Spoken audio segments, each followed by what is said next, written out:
స్వర్ణాంధ్ర సాధన లక్ష్యంగా రాష్ట్ర ప్రభుత్వం అమలు చేసిన స్వర్ణాంధ్ర కోసం మన 10 సూత్రాలు కార్యక్రమంలో భాగంగా నియోజకవర్గాల వారీగా చేపడుతున్న కార్యక్రమాల పురోగతిపై ముఖ్యమంత్రి నారా చంద్రబాబు నాయుడు సమీక్ష నిర్వహించారు. ఇందులో భాగంగా కాకినాడ సిటీ కాంట్రిబ్యూషన్ అంశంపై ముఖ్యమంత్రి ప్రత్యక్షంగా సమీక్షించారు. ఇందులో భాగంగా కాకినాడ సిటీ నియోజకవర్గంలో P4 కార్యక్రమం కింద చేపట్టిన కాంట్రిబ్యూషన్ అంశంపై ముఖ్యమంత్రి ప్రత్యేకంగా సమీక్షించారు.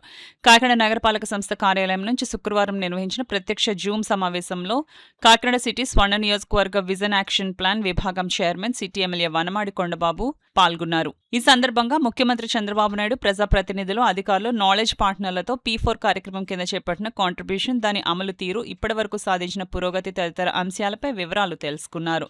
P4 కార్యక్రమం ద్వారా సమాజంలోని వివిధ వర్గాలను అభివృద్ధి కార్యక్రమాల్లో భాగస్వాములను చేయడం, ప్రభుత్వ కార్యక్రమాలకు ప్రజల సహకారాన్ని సమీకరించడం వంటి అంశాలకు ప్రభుత్వం ప్రాధాన్యత ఇస్తోంది. P4 కార్యక్రమంలో కాంట్రిబ్యూషన్ అంశాన్ని ముఖ్యమంత్రి ప్రత్యేకంగా సమీక్షించడం కాకినాడ సిటీ అభివృద్ధిలో ప్రజా భాగస్వామ్యానికి ప్రభుత్వం ఇస్తున్న ప్రాధాన్యాన్ని స్పష్టం చేస్తోంది. ప్రస్తుతం సాధించిన పురోగతి మరింత వేగవంతం చేయడంతో పాటు భవిష్యత్ లక్ష్యాలను నిర్దేశించుకుని వాటి అమలుకు అవసరమైన కార్యాచరణను రూపొందించాల్సిన అవసరం ఉందని సమావేశంలో చర్చించారు. ఈ జూమ్ సమావేశంలో కాకినాడ సిటీ నియోజకవర్గ ప్రత్యేక అధికారి, అదనపు commissioner KT Sudhakar, SGSW ADC Shri K Srinivas, ASO Kakinada city Appalaraju, CVAP బృంద సభ్యులు మేచినేని దివ్యరాణి, బండారు జ్యోతి, సుష్మా, వడ్డీ సూర్యకుమారి, నంబారు సాయి, పూజ, MD షబీనా తదితరులు పాల్గొన్నారు. అది జిల్లా కావచ్చు, కాన్స్టిట్యున్సీ కావచ్చు, ఈ విజన్ రిలేషన్ కోసం యూనిట్స్ తయారు చేశాం.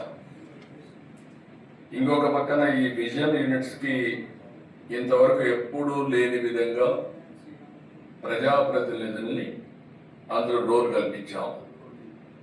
ఆఫీస్ కూడా క్రియేట్ చేశాం. ఎక్కడైతే కాన్స్టిట్యున్సీ లెవెల్లో ఆఫీస్ లేకపోతే ఆఫీస్ కూడా క్రియేట్ చేశాం. ఆఫీస్ క్రియేట్ చేయడమే కాకుండా అధికారులు, అనధికారులు, ప్రజాప్రతినిధులు, అధికారులు కలిస్తే ఏ విధంగా చేయగలుగుతామనేది ఒక మోడల్ కూడా క్రియేట్ చేశాం. పొలిటికల్ మేనేజ్మెంట్ పాలిటీషియన్స్ చేస్తే డెలివరీ మెకానిజం ఆఫీసర్లు పర్ఫెక్ట్గా చేస్తే ప్రొఫెషనల్ వ్యక్తి బయట ఏం జరిగిందో కూడా తీసుకొచ్చి దీనికి వాల్యూ అడిషన్ కానీ దానికి ప్రొఫెషనలిజం అప్రోచ్ ఇవ్వగలిగితే నాలెడ్జ్ పార్ట్నర్ కూడా ఎక్కడికక్కడ వాళ్ళ కాలేజీలో కానీ ఆయనకుండే నాలెడ్జ్ కానీ ప్రాపర్ షేప్లో పెట్టి ఇది ఇంకా ముందు తీసుకోవడం కోసం ఇంతవరకు academic institutions we are not making them partners in development. ఇప్పుడు వాళ్ళు కూడా తీసుకొచ్చాం.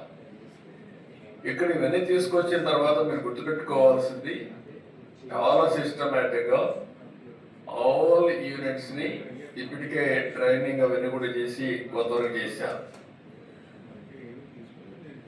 ఏదైతే KPI ఇవన్నీ కూడా ప్రాసెస్ ఇప్పటికే నేను చెప్పాను. మంత్లీ ఎకనామిక్ రిపోర్ట్లు, క్వార్టర్లీ, 15 days ఒకసారి ఇన్వెస్ట్మెంట్. మేము ఇన్వెస్ట్మెంట్ ఇక్కడ క్లియర్ చేసిన తర్వాత అది ఎగ్జిక్యూషన్ మీరు కూడా పరిశీలి చేసుకుంటే బెనిఫిషరీస్ మీరు అట్లా కాకుండా కానీ సైలెంట్గా ఉంటే ఒక 6 నెలలు స్లిప్ అయితే ఒక అక్కడున్న వాళ్ళకి మనం ఏ విధంగా ఈ టీం వాళ్ళు అప్రోచ్ అయినప్పుడు ఈ విధంగా మనం వాళ్ళని ముందుకు తీసుకున్నాం, ఏ విధంగా డెవలప్ చేస్తామన్నదే వాళ్ళు చెప్పేది. మనం ఈ రోజున ప్రభుత్వ పరంగా అందుతూనే అది వేరు. ఇంకా చాలా పేదరికం ఉంది. ఆ పేదరికం ఉన్నవాడు మనకి అప్రోచ్ అయిన తర్వాత వాళ్ళు ఏ విధంగా ముందుకు తీసుకెళ్ళామన్నది అదొక పాయింట్గా చెప్తున్నారు. అయినా అది కూడా మనం పరిధిలో తీసుకోవాలి. 2, ఆల్ డిపార్ట్మెంట్స్ ఉన్నాయి. ఇప్పుడు మనం చెప్పినట్టుగా మన DC గారు, సుధాకర్ గారు చెప్పినట్టుగా వాటర్ సప్లై ఉంది, ఎలక్ట్రిసిటీ ఉంది, పక్కన అన్నా క్యాంటీన్లు ఉన్నాయి, మన ప్రభుత్వ ఆసుపత్రులు ఉన్నాయి. ప్రభుత్వ పరంగా పనిచేసే శాఖలన్నీ కూడా పర్ఫెక్ట్గా వర్క్ చేస్తున్నా లేదా అన్నది మనం కేవలం శానిటేషను ఇదో మన మున్సిపాలిటీ చూస్తున్నాం. కానీ మన సెక్టర్ హెల్త్ సెక్టర్ ఉంది, ఒక పక్కన యానిమల్ హస్బెండరీ ఉంది, ఇంకా అన్నీ చాలా ఉన్నాయి. అన్ని డిపార్ట్మెంట్ కూడా మనం మీటింగ్ ఏర్పాటు చేసుకుని వాళ్ళు ప్రభుత్వ పరంగా వాళ్ళకి అన్నీ అందుతున్నా లేదా ఫస్ట్ ఆఫ్ ఆల్ తీసుకోవాలి.